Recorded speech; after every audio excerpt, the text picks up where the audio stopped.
সরকারি চাকরিতে আবেদনের বয়সসীমা ৩৫ বছর করার দাবি না মানলে গণ অনশনের ঘোষণা দিয়েছেন আন্দোলনরত শিক্ষার্থীরা। ঢাকা বিশ্ববিদ্যালয়ের রাজু ভাস্কর্যের সামনে প্রতিবাদ সমাবেশে এই ঘোষণা দেন তারা। বলেন, হামলা মামলা করে আন্দোলন থেকে সরানো যাবে না, দাবি আদায় না হওয়া পর্যন্ত আন্দোলন চলবে।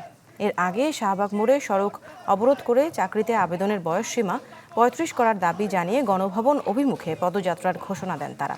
কিছু সময় সড়ক অবরোধ করে রাখায় এক পর্যায়ে পুলিশ তাদের ছত্রভঙ্গ করে দেয় এবং বেশ কয়েকজনকে আটক করে।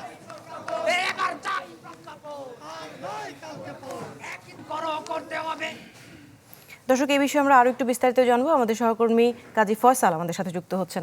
ফয়সাল, নিশ্চয়ই শুনতে পাচ্ছেন আমাকে? আপনার পেছনে আমরা দেখতে পাচ্ছি যারা আন্দোলনরত অনেক লোকজন পেছনে রয়েছেন।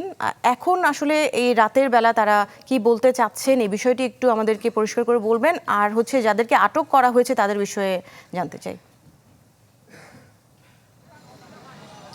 আমরা আসলে আজ দুপুর থেকেই মূলত তাদের এই যে কর্মসূচি পালিত হচ্ছে সেটি নজরদারিতে রাখছিলাম এবং আজকে দুপুরে তারা একটি ঘটনা ঘটেছিল। তারা সর্বপ্রথম সকাল থেকে মূলত তারাই তাদের এই আন্দোলন শুরু করে রাজু ভাস্কর্য থেকে।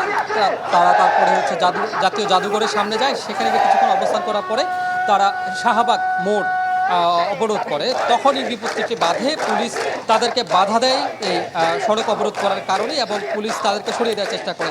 এক পর্যায়ে তারা পুলিশের কথা না মানলে পুলিশ তাদেরকে জোরপূর্বক অর্থাৎ লাঠিচার্জ করেই তাদেরকে সরিয়ে দেয় এবং যানবাহন চলাচল স্বাভাবিক করে।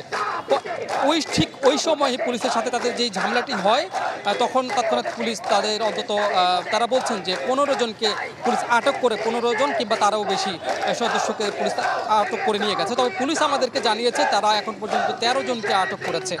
পুলিশ মূলত বলতে চাচ্ছে যে যারা আন্দোলন করছেন তাদের হাতে জ্বালানি দ্রব্য ছিল, অর্থাৎ কেরোসিন ছিল, যার মাধ্যমে নাশকতা করার একটি আশঙ্কা ছিল বলে পুলিশ আমাদেরকে জানিয়েছে। তবে আন্দোলনকারী বলছেন যে আসলে এটি সম্পূর্ণ মিথ্যা, এমন ধরনের কোনো কিছুই তাদের কাছে ছিল না। মূলত তাদেরকে দমন করার জন্যই পুলিশ এমনটি অপবাদ দিচ্ছে, এমনটা তারা আমাদেরকে বলছেন।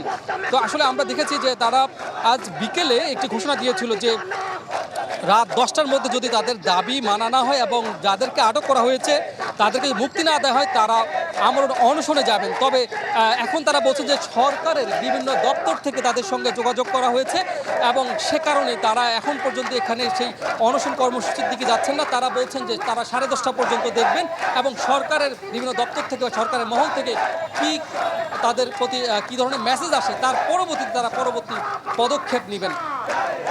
ফয়সাল, 10:30 বাজতে বেশিক্ষণ বাকি নাই। আমরা সকাল থেকে দুপুর থেকে দর্শক আপনাদেরকে দেখাচ্ছিলাম এই আন্দোলন তারা চালাচ্ছেন এবং এক পর্যায়ে তারা রাস্তায় নেমে আসেন এবং তাদের কয়েকজনকে আটক করা হয়েছে।